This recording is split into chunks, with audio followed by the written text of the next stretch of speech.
to shine. There's a place in my heart for you, that's the bottom line.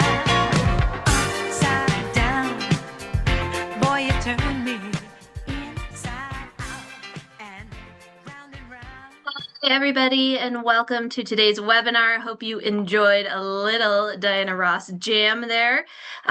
Still one of the best commercials if you haven't seen it. There's a Mercedes-Benz commercial with chickens, and it's amazing. Maybe we'll put it in the chat for you to watch later. I'm Allison O'Connor. I'm with CSU Extension here in Larimer County. We are so pleased that you are joining us. My co-pilot today, as usual, is Cassie Anderson in Adams County, and we will be on the back end answering questions and doing the facilitation. And our presenter will be Heather, who I'll introduce in just one second. As a reminder, CSU is an equal opportunity access and non-discrimination university. Let us know if there's anything we can do for you or visit the website for more information. A couple of housekeeping things for you. We are recording this webinar, and in a couple days, once it's posted, it will be on the Plant Talk Colorado website. Cassie will put that link into the chat, and you can not only watch pre-recorded webinars from the past, but you can also register for any of those that we have coming up. So we do this once a month on the second Wednesday at noon Mountain Time. So join us going forward. And today we will close down the chat unless Heather requests us to open it up. So use the Q&A for any questions that you have. Cassie and I will answer some, and then we'll also toss any that we can't answer or that we think should be answered by Heather accordingly.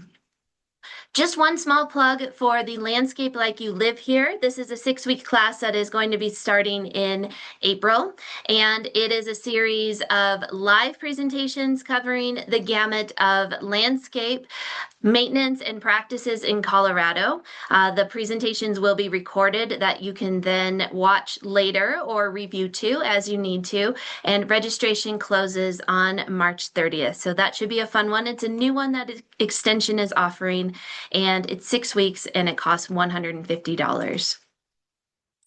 And if you're looking for a fruit tree webinar next month in this series on April 8th at noon, Dr. Jeff Piper from the Western Slope will join us on the basics of fruit tree production. So maybe you're considering adding some edible crops to your landscape this year, and Jeff will definitely take you through the ins and outs of growing some of those fruits. You can register using the QR code, or we will also put that link into the chat. So without further ado, I'm so pleased to introduce you to Heather Hauk. She is the La Plata County Extension Specialist in Horticulture. And if you're not sure where that is, she's down in Durango, so kind of in the southeastern part of the state. And she's going to southwestern part of the state. Thank you, Heather. I looked at your face and I'm like, oh, geography is not my forte, people. Heather's in the southwestern part of the state, and she's going to talk to you about hardiness zones and do they matter, and do you need to pay attention to them as a gardener? So without further ado, Heather, take it away. Thanks for being here. Thank you so much. I'm so honored to get to be here with you all this afternoon. Okay, so I am going to share my screeny poo. Welcome to La Plata County. This is my lovely office. All right, let's get in here. Okay, so that's visible, I'm assuming. This is going to cover quite a bit of stuff. And the main thing that I wanted to really help everybody understand is that, yes, the USDA did create hardiness zones. Yes, they are somewhat accurate. No, they're not perfect. Okay, so this is our United States, as you all recognize it. And you can see in that column on the right, it ranges from a lovely, lovely shade of very pale purple that is, you know, in Fahrenheit at least, -60 to -55. And then all the way up to 13B at the bottom, where it goes to 65 to 70 degrees Fahrenheit. So when you look around the big old map of every state and Puerto Rico, you see the color variations. And so when we think about the fun times of our hardiness zones, they make me take pause. I'm just going to say. So the big thing that is entertaining to me is that with the hardiness zones, there's always a but at the end of the sentence, or perhaps an and at the end of the sentence. Yes, we in Durango might be what we would call a 6A, but sometimes we're a 6B, but sometimes we're a 5B. So it really does depend. There's so many nuances, and we're going to get into some of those nuances. So I wanted you to kind of get an image of what the USDA has laid out as our temperature zoned hardiness zones. And the easiest way, because a lot of people will ask things like, well, how do I know if I'm in a 6A or a 6B? Or how do I know if I'm not a 4 or an 8?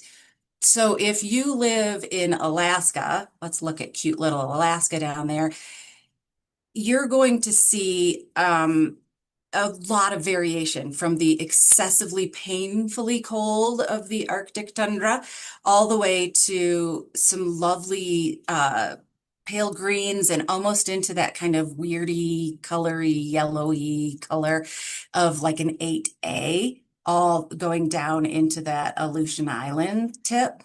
It's crazy. So that's a lot of variation, and that's about as vast as the entirety of the United States as a contiguous 48. So let's talk about that. Let's get into some of these nitty gritties. The lower the number, the colder the zone. So it's logical. It doesn't always live in my head the right way. So when you think of zones 1A, you're going to have your Alaskas and Minnesotas and Maines and parts of the UP and Michigan and things like that. 13B, the hotter the zone, the higher the number. Seems reasonably logical, except I forget on the regular. But then you get things like Puerto Rico and Hawaii, Southeast Texas, and I should have silenced my phone.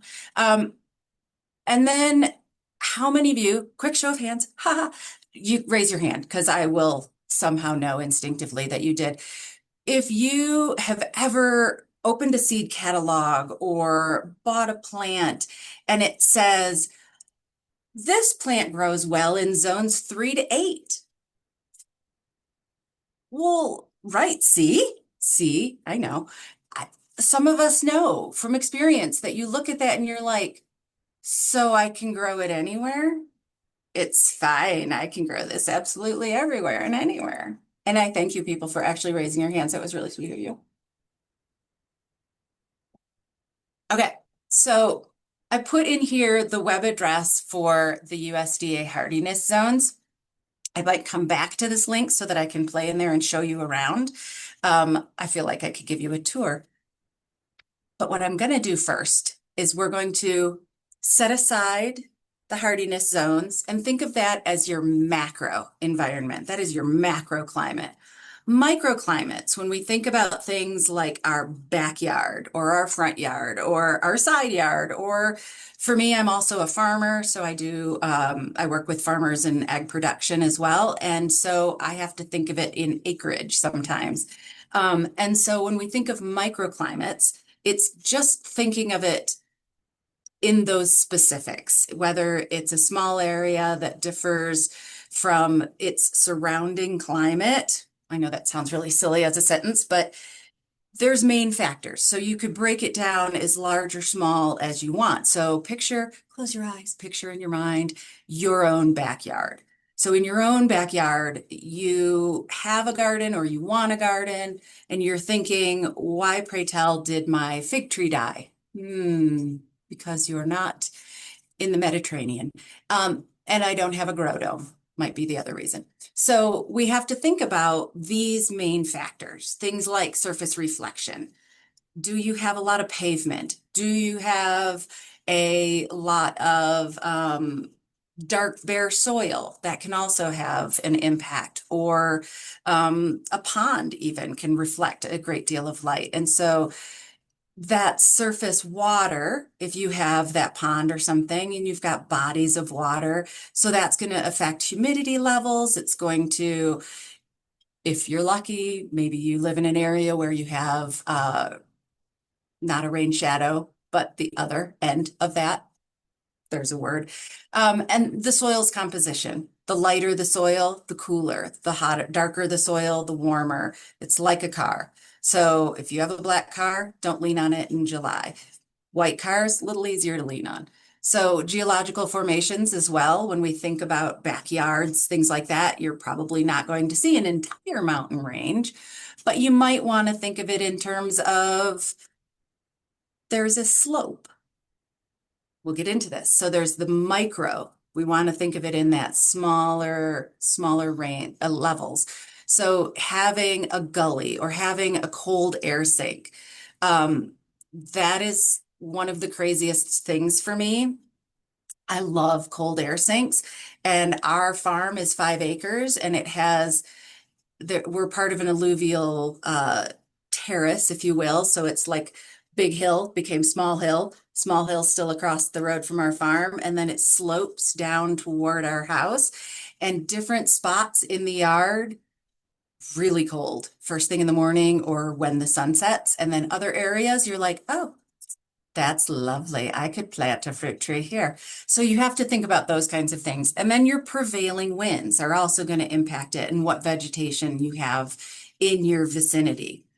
And when you think about altering things like cold air sinks or creating environmental shifts in your microclimate, your vegetation that you choose to put in, or maybe fencing or other, a hedgerow or something to help interrupt a prevailing wind or interrupt that cold air sink from actually coming in and hitting an area that you would love to make a garden. Okay. So here I wanted better imagery. So when we think about those microclimates, you've got these pretty pictures to kind of demonstrate what those look like. So your geological formations, those big, tall, beautiful mountains, we've all probably seen as we live in the Rocky Mountain state that we have these crazy, beautiful wind shears that'll blow across the top, and you see that snow or cloud blowing across. You know full well that if you were to tuck around on the leeward side of that hill, you'd be out of the wind. So if you were, say, a seed and you blew across a mountainscape because you're nice and light like a dandelion and you got caught in a draft and you landed, you're going to really hope to land somewhere out of that prevailing wind, and you have a better shot at success. So thinking about where plants would grow in relation to these geological formations, even on a small scale like our yards, can have an impact on how well it'll do. That vegetation, like we talked about, those winds, that surface water reflection can make a really significant difference. And then one of the things that I think is really fun to think about is the human impact. So like I mentioned concrete, because we have it in abundance in Colorado, and in some places we have it much more prevalent than in others. I'm in a more rural county, so we have a little less than y'all up in Denver and the surrounding counties. Even things like the surface of solar panels can impact what that surrounding temperature can feel like. Okay, now we're going to think about, this is a picture directly from that map, and we have the Colorado macro zone, as I'm dubbing it myself. So look at Colorado specifically, look for roughly where you might live. It's really easy to denote, well, that was really tricky, to denote where the Rockies are versus where the plains might be. And then the western slope has a whole lot of crazy things going on. So when you look at about where I live down in the southwest corner, we have a mixture of these pale greens, light greens, and darker greens, and then going right up into the blues. So this is the tail end of the Rockies in the San Juans. And then you move over, you go over Wolf Creek Pass. I feel like I'm driving, heading over to I-25.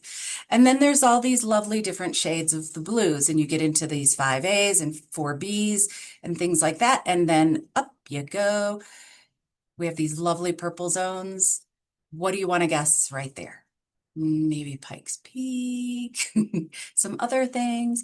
And then if you look at that chart to the right of the map, you can see in pretty good detail that our state ranges from 1A all the way to 7B. And I think it's this one. Aha. So this I did just for you. In thinking of things from a macro level, I zoomed in, and that little black line that makes that little cross right there, that is in that lower left corner. You are looking at the Four Corners without having to pay $35 a car.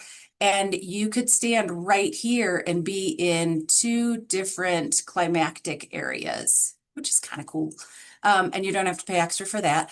But it is, as if any of you have been to the Four Corners, you know it can get blazing stinking hot in the middle of the summer and crazy windy. And so this is in Montezuma County at the Four Corners.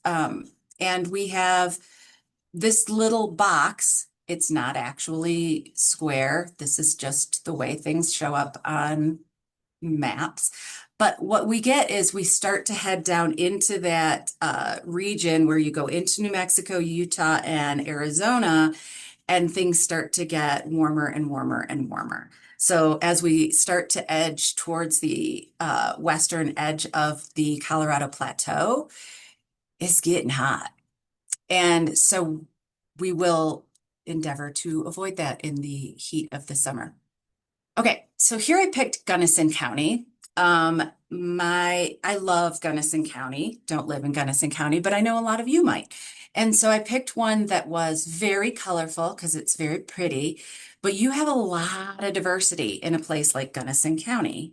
So we know there's rivers, we know there's mountains, we know there's canyons, and plains. And so you have this really great expanse as you head west and as you head east, and right there smack dab around Crested Butte.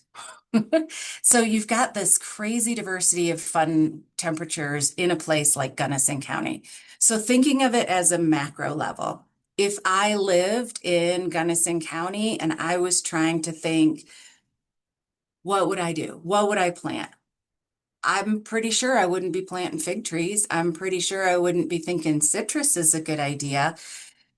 But I would want to think about what is in my own landscape. If I'm just doing this in my backyard, is there space to put in a, I don't know, season extending high tunnel if I live in any of these colder areas? But I'm probably going to the farmer's market over here. And I'm heading to some of these areas where things are going to be a little bit warmer in the winter zones, because then they're going to have the longer growing seasons.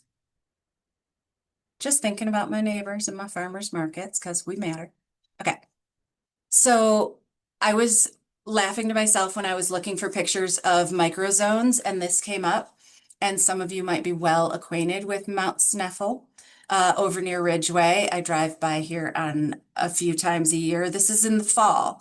So this, you can think of this as a micro region, because what happens up in those peaks at 11,000 to 12,005, I think, roughly around the top of Mount Sneffel, all the way down into those aspens and ponderosas and other trees down in this deciduous area.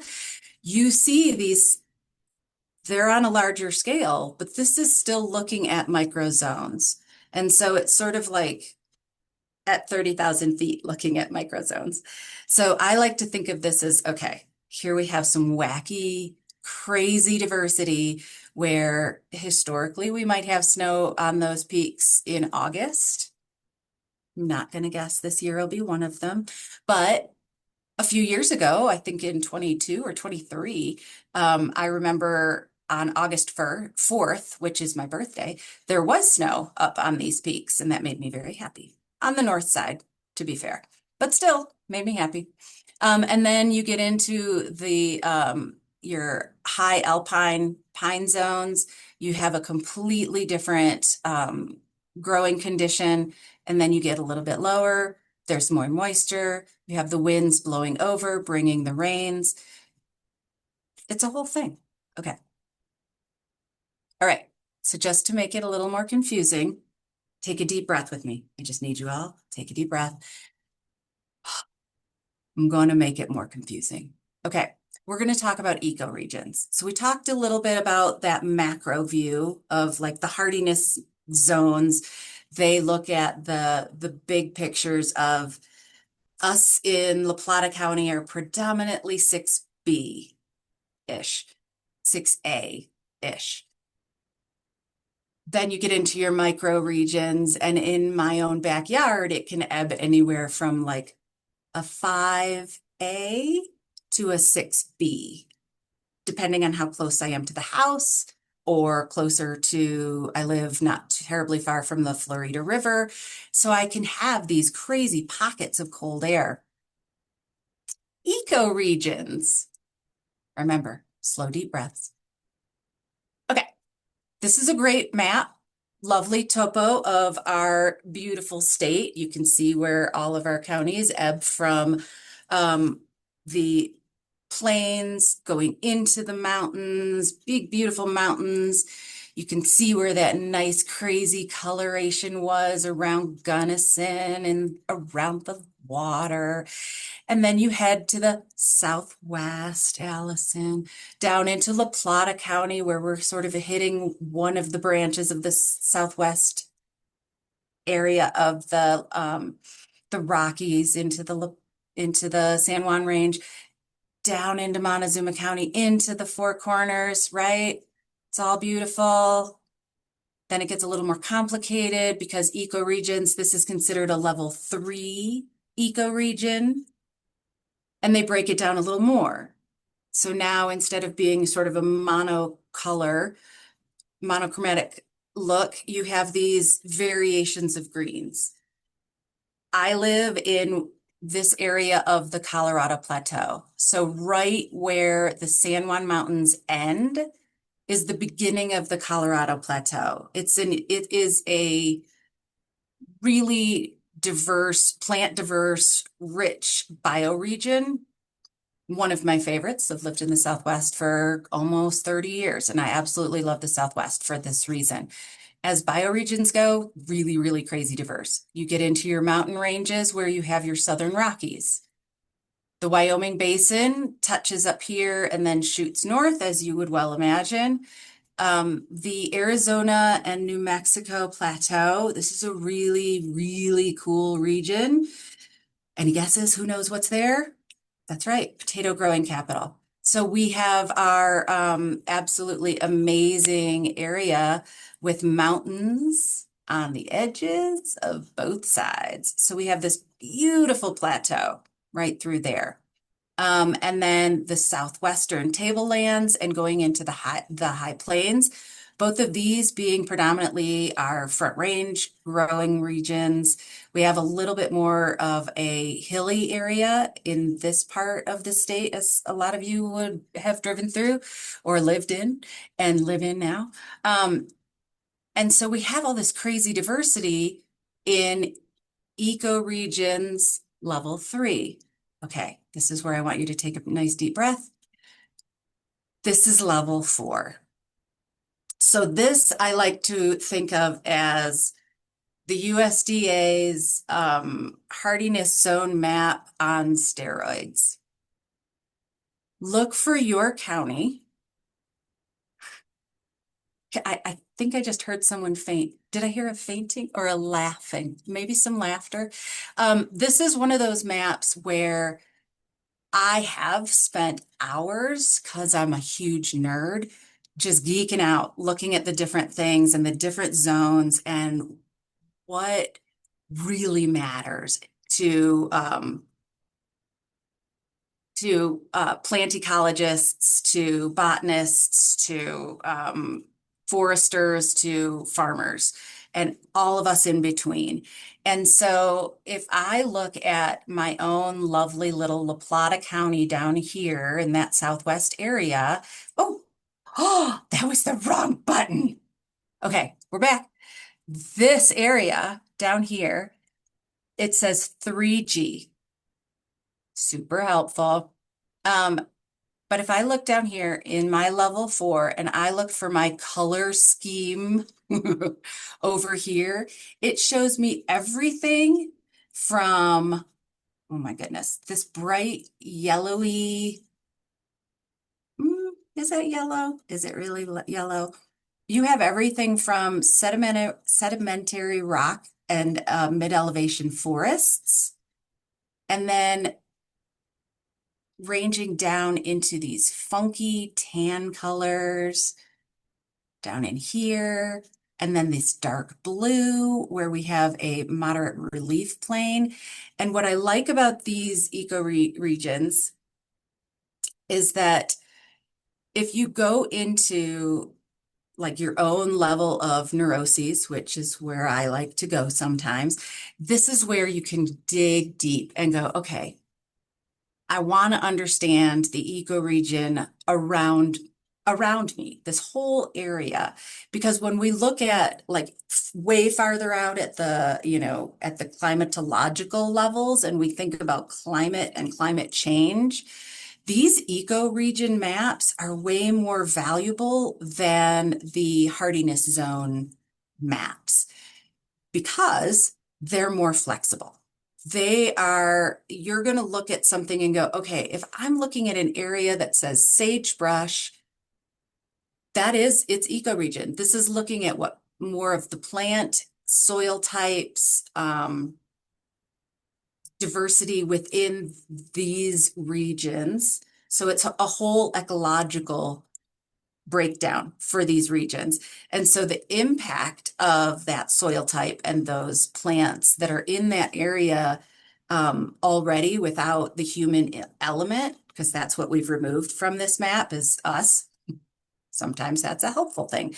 But then if you're like, okay, I need to understand that in those, maybe in this volcanic subalpine forest, not my best place to plant a tomato. So I'm going to be looking for ecoregions that are going to have more of a climate that is indicative to what I want to grow. If I don't live there, then I need to adjust. And maybe I should start a nursery for bristlecone pine. I don't actually know of anybody that has one, but why not? Okay. So what do we do with this? What do we do when our ecozone, because we have juniper, pinyon juniper scrubland on the Colorado Plateau, all the way up to subalpine. And then I also have getting into that desert climate. So we have a whole host of things that regions that you can grow things here. So what do we do when those ecozones hit our microzone and then also our macro zone that is bigger pictures? So I'm trying to take that lens of the bigger picture, the teeny tiny picture of right in our own backyard, and that microzone and that ecozone, and say, okay, all of these matter, all of them are connected. So what do I need to plant? Or what can I plant? When should I plant it? And where the heck do I plant it? Because that matters, right? Like we just talked about. One of the things that I thought would be valuable to think about, and this was from Green Notes, the Colorado Master Gardener Green Notes number 631, of which Allison had a lovely hand in. So I wanted to share this imagery with you to think about it from the perspective of where the sun's energy is hitting things, how it impacts those elements, and what the outcomes are going to be. So when we think about our concrete or paved areas or a dark roof versus that reflective area, you're looking at a 40% level of reflectivity. And then if you take it to the other extreme and look at a lovely green grass, there's only 20% reflectivity. So you've cut it in half. And so that can have a massive difference in in the surface level temperature. So that's going to matter when you're planting. So when you think about right up against the wall of your house, I even looked when I moved into our new place, I was like, where is the dryer vent? Because if that dryer vent is somewhere handy, I'm going to use it. Because you can think of that as a microzone. So right down to the edges of your house or the sunny sides of your house. I know a lot of my colleagues, we get calls every day throughout the year from people saying, I live in zone 6A, according to the grow zones, and it says that I should be able to grow all these different things. And then I like to ask about 20 follow-up questions, because if they say, I live in Durango and I want to start a garden, what can I plant? I like to say, okay, does your garden face south from your house? Is it shaded by any trees or by your house? Do you have any landscape features that dip down like a little gully, or is there any water, surface water, like a creek nearby? And we just get narrower and narrower and narrower. And I try to help people identify their own personal microzones. So that's one of my favorite things, is helping people kind of identify how they can work within their own spaces. So, but when you want to get into the science of it and really understand how these things impact your garden and impact your entire living environment, you can adjust it. And we can change it because that's what humans do. Okay, so the hotter the area, it is going to be your paved bare soil. It's pretty stinking hot. It's not a dramatic difference 10% is pretty good, but not as good as it is if you have a plant-based area. You also have really minimal evaporation, which is also going to impact your water cycle. So you having a larger amount of evapotranspiration and evaporation from surfaces versus not having anything evaporate. So you want to see, if you want to have growing areas, you want to increase your green, if you will, and increase the things like the height variation of your plant materials.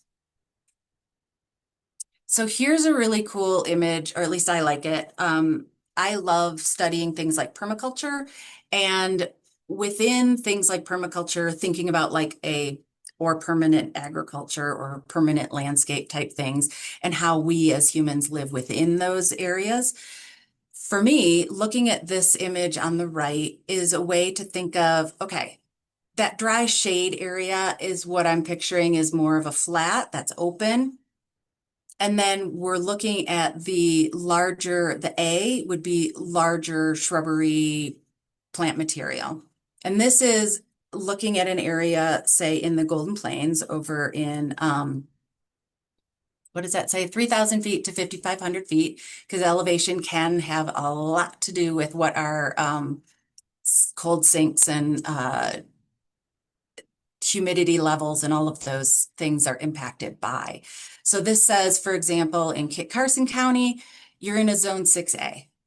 Well, are you only in a zone 6A, or is it going to be impacted by where you're shaded, where you have your concrete, where your house is located? Are you near parking lots? All of those things can influence how well different things are going to grow. And so this is going to show you different ways to plant different types of plants. And this was also taken, I believe, from the same garden note. I believe this was the same garden note, 631. I'm pretty sure. So you want to select plants for gardening in these areas that are more tolerant of lower temperatures. So having having your really hot loving, summer loving plants won't do as well here as some hardier, cold tolerant plants. Okay.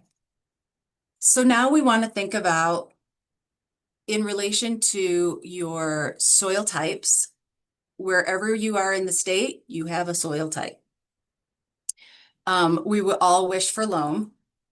It's sort of a dream that I have that we could all have our own loam, but we either have really clayey soils. Some parts of the state have more sandy or granitic soils, decomposed granites. And then we also can have that combination therein where you have siltier soils that are a blend of those clays and some sands because of some alluvial transportation of soils, and you get a nice mix. The mix is a sweet spot. The mix is a little rare for Colorado. Head to the Midwest and start going east, you get a little bit more or a lot more of those loamier soils, and that's nice. But you can also build soils, like in this raised bed picture. I put in that garden photo as a veggie garden grower because there's ways to adapt. So this house, they have it up against the wall of their house, so they're utilizing that space for that warmth. You notice they put their taller plants at the back, so that's where the tomatoes are. Our tomatoes love their warmth. They need a warmer soil. And so they put that toward the back. There are mulches in there, but they used a darker mulch. If they lived in an area that maybe got too hot, you can use a lighter mulch or start planting in more greens like lettuces and things like that'll grow really quickly to help cover that soil and avoid too much dark bare soil. So you're cooling that bed down. Because one of the tricks with raised beds is, and a lot of people really love those really pretty, like super dark green ones, green metal beds, that's going to increase the soil's temperature as well. So I liked that these were the either sort of a grayish white metal sides because it's going to help cool a little bit. Not cool. I take that back. It's just not going to get as hot as a darker, but it isn't going to cool. And so you've got this diversity of plants from high to low with the warmth of the brick coming down towards the cooler side of the bed. And hopefully as the summer progresses and that fills in, all that soil is covered and it will provide its own coolness. That's going to impact that water. And water, as we all know, is the spice of life that keeps us all going in Colorado for sure. So we have those water zones are really critical. When you first plant and your plants are younger and smaller, whatever zone you're in is going to matter how much you're going to need to water. If you are in a hotter and drier area, obviously you're going to have to water more often than if you are in one of the cooler, wetter areas. I know we don't have a ton of wetter areas, but there are some. And congratulations to all of you that live there. I have envy. And so looking at the water zone picture on the far right. So if we look over there, this is a layout of like a new garden. And so they color coded it. And so how much you water is going to vary. It's going to vary seasonally and it's going to vary based on the growth of those plants. So they put in butterfly gardens in a shady area. There's lawns. What does that say? Quiet and meditation. Oh, that's so sweet. I want one. And then maintenance area, like your garage and other areas. So we're probably getting into potentially that's going to be where some of your hardscape is going to be. And so when they think about where they're watering, some areas get it every month, sometimes they're getting it 3 times a month, and then regular, I'm assuming they mean multiple times a week. So thinking about those different zones, so you're not watering unilaterally everything the same all the time. So creating your own micro zones within your watering schedule is way better for your plants. I loved this bottom picture, looking at a more xeriscaped landscape where you have desert loving, heat loving. I'm a huge fan of the Engelmann prickly pear cactus. There's so many beautiful things in this photo that have very similar water needs. Throughout the year, these will get flash flooding. Typically, when we get our monsoon patterns, we see all kinds of crazy things happen, right? So in this kind of a region, these plants can handle short bursts of really hard water. You can see in that walkway, it sort of looks more like a decomposed granite to me, or maybe it's sandy. Maybe it's a little more than just decomposed granite. But what you get is a hard surface that is lighter in color so that it is reflecting less heat. A dark color through that pathway would make me only want to walk on it at like 6 a.m, or 7 o'clock at night in the middle of the summer, because it would probably get really, really hot. For those of you like me that love to go to Tucson, July isn't our enemy. For others, I know that it is.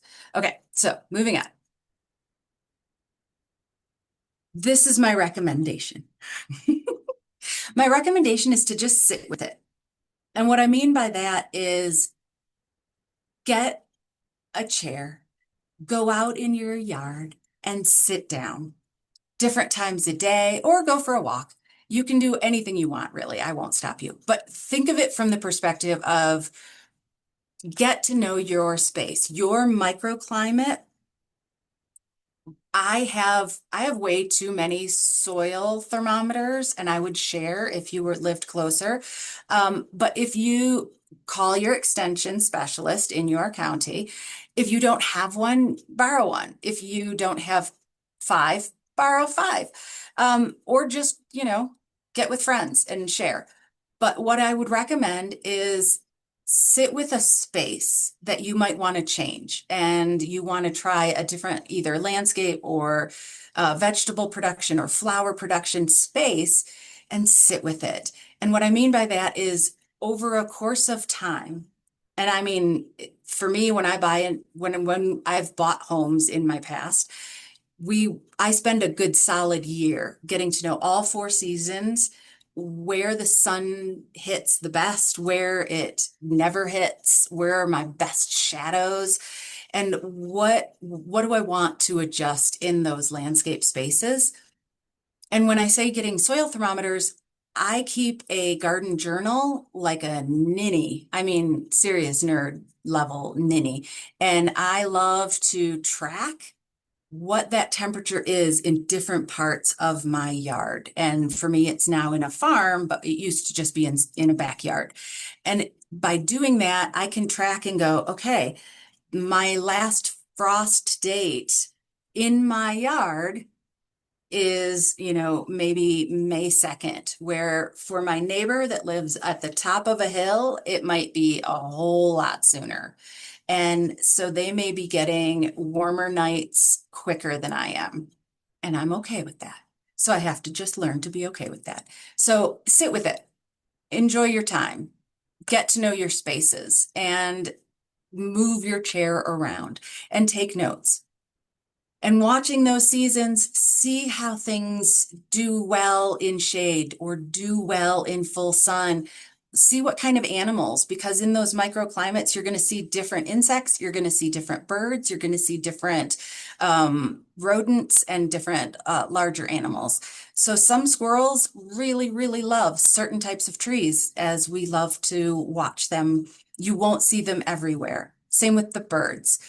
My neighbor has a ton of juniper trees. They've got all the scrub jays. I have no scrub jays.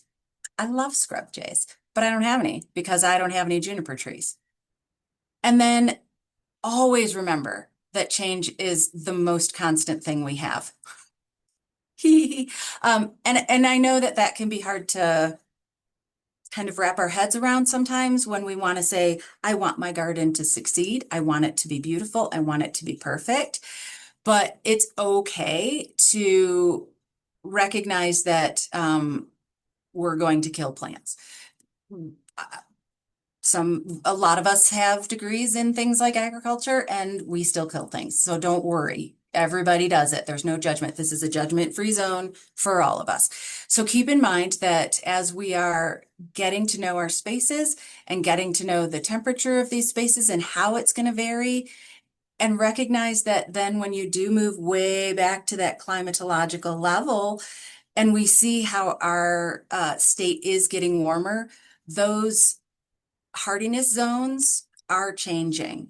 So for areas like Durango, we're being told that in the next 10 years, if things don't slow down, we went from a 6A to a 6B over the course of 10 years, which means we've had a 1 full degree change. And so that change is significant because that means we're heading closer to the temperatures in Albuquerque. And that isn't ideal if you have a yard full of aspen trees right now. And I get a lot of calls about aspen trees and why my aspen trees are dying. And I have to let them know that it's because it's getting warmer and drier.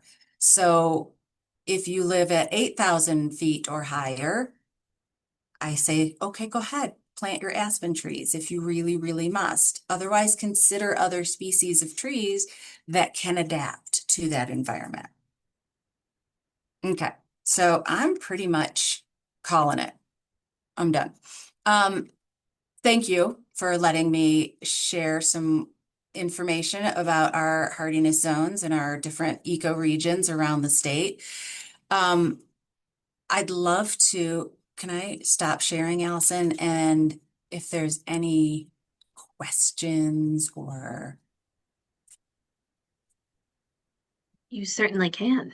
Right now, we don't have any questions, but let's give people a second to type in anything they might want to type in. and if you don't, that's fine too. I'm sure you understand it perfectly. And So it's since you are up here in the north part, in the Northern Front Range, we're maybe 5-ish. So Heather, what is your secret to growing screaming hot peppers?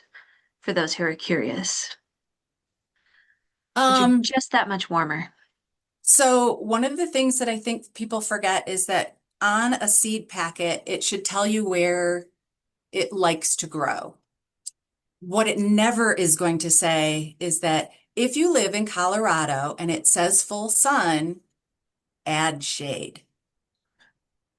And we should, we need to recognize that the higher in elevation we are, which we are, 5,000 feet and above, that solar exposure is downright deadly to plants on so many levels. And so things like peppers, even though they love a good July day, they might like a good July day in Florida better at sea level than they like it here in July. And so I have shade cloth rolls in my grow house just waiting to be used. And so I think it's important that people recognize that our climate and our zones in Colorado are toasty. And so while we might say, you said, what are you, 5B, you said? Yeah. So that's glorious. I would love a 5 more often than a 6 or 7. But it doesn't matter if I'm a plant, I'm still desiccating in that heat and that solar exposure. And so having a little bit of shade, and sometimes it just means planting something near enough that is giving it a filtered light, so that the plant might not be getting hit with that full exposure. I have sacrificed many a cucumber vine to being my windbreak and my semi-shade to my plants that I really want to grow. Not that I don't love cucumbers. I mean, they're wonderful, but sometimes you just got to know. It's okay. I'll do that with beans sometimes. Where you were going ties into a question that occurred to me while Hmm. you were talking of around here, agrivoltaics is a popular thing at the moment. Do you want to talk a little bit about how that can impact microclimates and your space and what you think about it? Oh my gosh, I have kind of a weird love affair with agrivoltaics right now, just because I've been working a lot with the folks over at the Learning Center, the Agrivoltaics, Colorado Agrivoltaics Learning Center, Also, CALC. should we define what that is for those who don't know? Yes, the Learning Center, their agrivoltaics itself is you take your solar panels and put them on stilts. And so they are high enough that you can walk under, your cows could walk under them, your goats can walk under them. Um, I never recommend goats with agrivoltaics because those little darn devils will jump on your panels. But what I do recommend is that agrivoltaics creates microclimates with every single panel. And so you can grow fruit trees under them. They're experimenting over at the Colorado Ag Learning Center right now. They're shifting to almost full berries. So like raspberry madness under, I think it's like 2 acres. That he's converting to like out of traditional ag production of like multi-mix crop vegetables, and he's turning it into more of a like, let's just see what happens with perennial crops with berries. And so there are huge advantages in a place like Colorado where we have lots of the solar exposure. And so we have that wonderful solar bank for the panels, and then we're getting the additional benefits of providing some shelter and shade. And plus, we have a lot of hail. As these climatological shifts are happening, we're seeing way more hail damage. And in the middle of the summer, we've had, for the last 3 years in a row, we've had at least one crop devastating hailstorm hit La Plata County, and several of the farmers in different parts of the county have been almost completely wiped out because of hailstorms. And that historically they would be not as severe, but we were getting like softball hail in the last couple of years. It was horrible. Greenhouses taken out, windshields, you name it. But I love the agrivoltaic concept. I don't know that it's a flawless method. I think there's a lot of things still that need to be studied. I'm not ready to just convert all farmland or bare ground into agrivoltaics, but I like it a whole lot better than just putting the panels close to the ground and denuding the earth underneath it. Instead of at least make it multi-use. I'm a bigger fan of finding a multi-use for that space instead of not. Amazing. So, a couple, maybe not even hypotheticals, but Heather, if you wanted to grow fruit trees with the changing climates and things getting warmer and the very weird winter we've experienced, would you pick fruit that would have fewer chilling units? Is that in even if you extrapolate that to ornamental trees, like how do we know? And this is something that I don't know if I can answer. How do we know what to plant that will bear fruit in 5 or 6 years or even become a more mature shade tree in 15? So I've been thinking about this a lot in relationship. I love this question. I love that. Thanks for asking this, Allison. When I think about fruit trees, um, if you understand chill hours at all, and I swear by chill hours because I've seen so many trees that should have done well, but they didn't have the chill hours and then they didn't do well. So I feel pretty comfortable with recognizing like if it's an apple tree with 800 chill hours, by gum, I'm going to plant that in a cold pocket. So what I'm noticing and thinking about now is with human interaction and us being able to alter our microclimates, I'm not thinking of, I'm just putting fruit trees here. Like if I want to turn this area into, let's say you really loved your cherry trees And cherry trees are definitely in that shorter chill hour kind of thing. And with our climate having extremes of spikes of extreme highs and extreme lows. And so we're going to have winters where it's going to be absurdly cold, and that's going to get a like 800 chill hours. And then there's going to be years where it's going to be 500 or less. So in zones like mine and yours. So we have to really watch for that, right? So I'm starting to think of it in terms of I need to be interplanting, and I don't mean close together, but interplanting in regions of deciduous, evergreen, and fruit. And so non-fruit bearing trees in vicinity to help with structural and wind and climate adjustment, as well as shrubbery and berries. I really love in permaculture design, I love the use of like blackberries or raspberries or things like that as a stopgap for wind. So that if you have an area where you've got a cherry tree and it's already there and established, and you get fruit like every 3 to 5 years, why not put in some berries that are going to get, and really, I would trellis them. I would work on getting them some height, or elderberries, have an elderberry kind of wall so that you can get some of that height and add in your own block so that it's creating that mountain edge so that wind shear is going over it and missing your fruit trees a little better. That's one of the things that I've been working on, is taking those permaculture design implements and really working it in so that it's more of like turning food forests to mimic natural forest environments more thoroughly. And those are the kinds of things that I like studying, or how can we take these things and go, you can't monocrop a cherry orchard anymore. We need to make it more like we would a native landscape or a diverse cropping system. It just takes ground.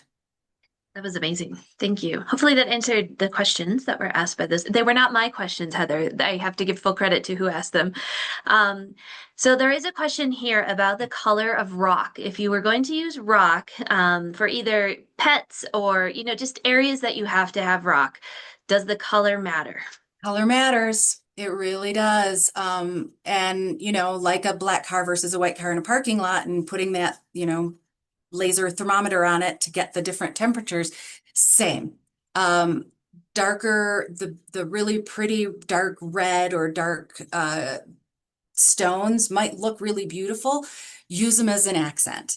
But if you want this to be where your plants are nearby, or where your animals are walking, or maybe where you like to go out in the morning and have your cup of coffee, don't put the darker stones. Make your accents the colorful stone, and then make your walking areas, especially for poor pet paws. Ooh, that was good alliteration.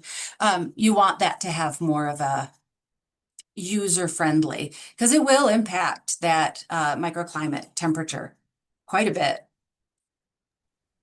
And also a plug to not use artificial turf, because it can get very, very hot for your little pet paws, probably worse than rock or very similar temperatures.